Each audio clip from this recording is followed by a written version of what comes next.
నవభారత రాజ్యాంగ నిర్మాత, ప్రపంచానికి సూచి అయినటువంటి డాక్టర్ బాబాసాహెబ్ అంబేద్కర్ గారి 135వ జయంతి సందర్భంగా నెల్లూరు నగర ప్రజలకు, అదే జిల్లా వాసులకు, రాష్ట్ర ప్రజలకు శుభాకాంక్షలు తెలియజేస్తున్నాను.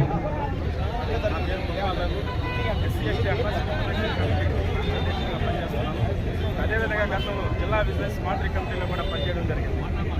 ఈరోజు డాక్టర్ బాబాసాహెబ్ అంబేద్కర్ గారి 135వ జయంతి సందర్భంగా ఆయన విగ్రహానికి మా యొక్క కమిటీ సభ్యులు మహిళా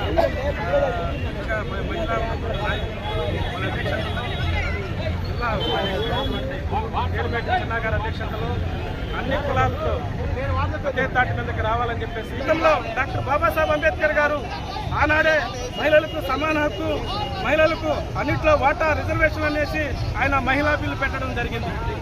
ఆ చట్టసభల్లో మహిళా బిల్లు ప్రవేశపెట్టినప్పుడు మరి ఆ రోజు ఎంతోమంది వ్యతిరేక శక్తులు, మరి ఆ రోజు ఉన్నటువంటి మనువాద శక్తులు మరి ఆ రోజు అంబేద్కర్ గారిని విమర్శించి ఆయన ఒక అంటరాని వాడిగా చిత్రీకరించడం జరిగింది. ఈరోజు ఈనాటి కేంద్ర ప్రభుత్వం మరి మహిళలకు ప్రాధాన్యత ఇస్తూ మహిళా బిల్లుని ప్రవేశపెట్టింది. ఆనాడే డాక్టర్ బాబాసాహెబ్ అంబేద్కర్ గారు మహిళా బిల్లు ప్రవేశపెట్టినటువంటి ఘనత ఈరోజు ఆయన యొక్క ఆశయాలను, ఆయన యొక్క సిద్ధాంతాలను తీసుకున్నటువంటి ఈనాటి కేంద్ర ప్రభుత్వం. ఎందుకంటే మహిళలు ఈ రాష్ట్రంలో మహిళా శాతం ఎక్కువ ఉంది. ముఖ్యంగా ఈ నెల్లూరు జిల్లాలో 8,30,000 మంది పైన ఓటర్లు ఉన్నారు మహిళలు. కాబట్టి వచ్చేటువంటి ఏదైతే జిల్లాల బైఫర్కేషన్ లో నియోజకవర్గాల ఏర్పాట్లో 5 నియోజకవర్గాలు ఎక్స్ప్లోరేషన్ జరుగుతుంది. దాంట్లో మహిళలకి ఒక నియోజకవర్గాన్ని రిజర్వేషన్ కింద ప్రతిపాదించాలని చెప్పేసి నా ప్రధాన డిమాండ్ చేస్తున్నాం. మరి అదేవిధంగా డాక్టర్ బాబాసాహెబ్ అంబేద్కర్ గారు ఆయన చేసినటువంటి సేవలు ఎనలేనివి.